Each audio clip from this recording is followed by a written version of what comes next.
Well, turning 62 might not feel like a milestone birthday until you realize, hey, this is when Social Security could start. But should you start claiming at 62? That's the question we're going to aim to answer today. Why people start at 62, why they wait till full retirement age, and how you figure out what's best for you.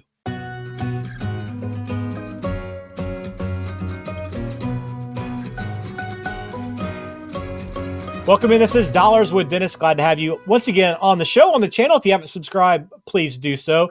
Dennis, the big question, when do I start Social Security? I'm sure you get it all the time, especially as people approach 62, right? Every day. I think we get that question at least once a day. It's a big decision to make. It's a lifetime decision for most people, and it's all over the place. It's one of the biggest decisions you'll make in retirement, which is why you want to get it right, because for a lot of people, it does determine their income in retirement. It has a big say in how much they're going to be getting every month and how that income planning is going to work. So you want to get it right, and you want to work with a team like Faith 401k and Money Management. They've been doing this for nearly 30 years or so now, so they have a lot of experience in this field. But Social Security, let's get into this a little bit. I want to start on the early side, Dennis. Why people file at 62? Is it just to get the biggest benefit? What are some reasons why you file early? Well, sometimes it's job related. So they're in a job or a position that they really don't like, and they're looking for the fastest way out of there. I think so. I grew up on a dairy farm, and so the kind of work that it takes to survive on a dairy farm, sometimes you can't work forever to do that. So your occupation may dictate your retirement goals a little bit more. But some people think they're going to just get whatever they can for as long as they can, as soon as they can, and that's a benefit to them. And the other reason, if you don't think your life expectancy is real long, you want to start it early because you're not planning on living the next 30 years. And somebody asked me this yesterday, by the way. They were going to start theirs at 66 and 10 months of FRA, their full retirement age, and we had that debate a little bit and so forth. And I said, well, I look at it for myself as that I'm going to live to be 103. I'm not sure why, but why I want to do that, but I feel like I'm healthy and I'll live that long. So I want to wait as long as possible to turn mine on, just because I feel like I'll get more money that way, to get the most bang for the buck. How many people, Dennis, say, I'm just worried about it. I'm just worried that the money's going to go away. I just need to turn it on as soon as possible. Do you still hear that a lot? Because I know it does dominate the headlines quite a bit. It does. So yeah, that was, want to get as much as you can, as soon as you can, as long as you can. We hear that about pension plans, as Social Security as well. And so I'll ask the question back. I said, so what you're telling me is that you're afraid we're going to run out of money, and you won't get any. And everything I read, we're pretty much out of money now. And government figures out ways to send those checks out.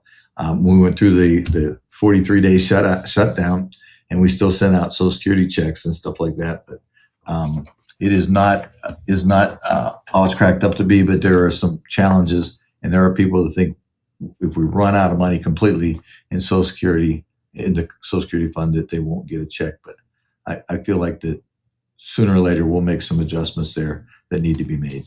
All right, so that's some of the reasons why you would file at 62, why people commonly decide to claim that early. Let's talk about why others wait until full retirement age. Dennis, why is that important? And usually what are they trying to accomplish? Yeah, most of the time it's because they're still working. And if you turn it on before your FRA, as we call it, your full retirement age, you're going to be taxed on some of your Social Security when you get it, penalized for that. So if you wait till that age, you won't, and you can continue to work. So if you're going to work longer and you want to do that, that's a way to do that. It also helps you maximize your benefit a little bit longer. Sometimes they're doing it because they're coordinating with a spouse benefit or the survivor benefit. So there's different things that you got. There's a lot to Social Security in that paycheck because it's a lot of money over a long time. You want to, again, like I said earlier, you want to get it right. You want to pick what's best for you, and everybody is different. So we got to work through what's best for the situation. Sometimes we have people turn on at 65 or 66 in 10 months. and they don't necessarily need it, or they're still working. If that's a prime example where most of their money is in qualified plans, 401ks or IRAs, gives them a chance to get a year or two of income that we can put directly into another investment to give them a third bucket of money that's not taxable when it comes out. And that's a big benefit for some people. Yeah, that is a big benefit for sure. So there's some reasons why you file early, maybe wait a little bit. Again, you want to sit down with an advisor to figure out what the best strategy is for you to make sure you get the most out of it, but also to make sure it aligns with what your goals are in retirement. For those dentists that say, okay, I definitely still want to claim early, whether or not they need the income. Let's say in this case, they don't need the income. They just want to go ahead and turn the benefit on for whatever reason. What are some things they should be thinking about, or what can you do with that money if you don't need it for income? Yeah. Be intentional, have a purpose, know why you're doing it. We'd love to get that into a different investment account that is liquid. So if you have things coming up that you want to do, you can do that. Fixed incomes in retirement. So when you're in a fixed income in retirement and you have all your money in retirement plans, and there's an emergency comes up, or you want to do a big trip and your fixed income doesn't cover it, many times people pull more money out of their retirement accounts, which means they got to pay more taxes and so forth. So it can make a bigger hole than they expect.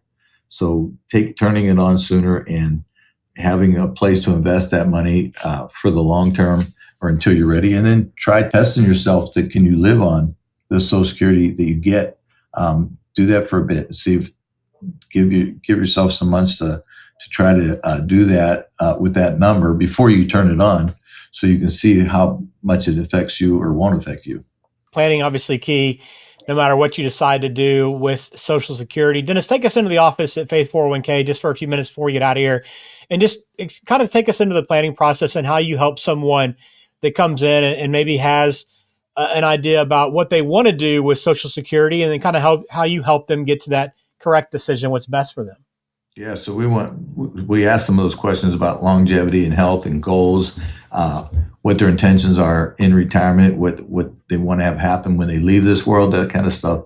And when we get through a lot of those questions, then we show different levels of retirement spending and turning on Social Security at different levels to show what it does to their account balance and how long it lasts. And we use a Social Security optimization tool to help show the best, where you're going to get the best money or the most money over time, and that will help them to see the numbers and see what it could mean for them and why there's different numbers for different people.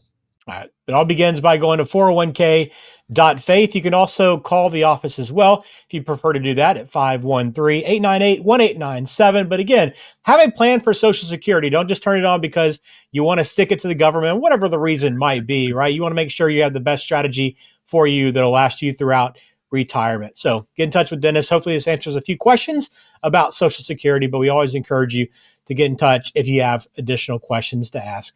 That'll do it for us with Dennis Hoare. I am Ben George. Thanks for watching another episode of Dollars with Dennis.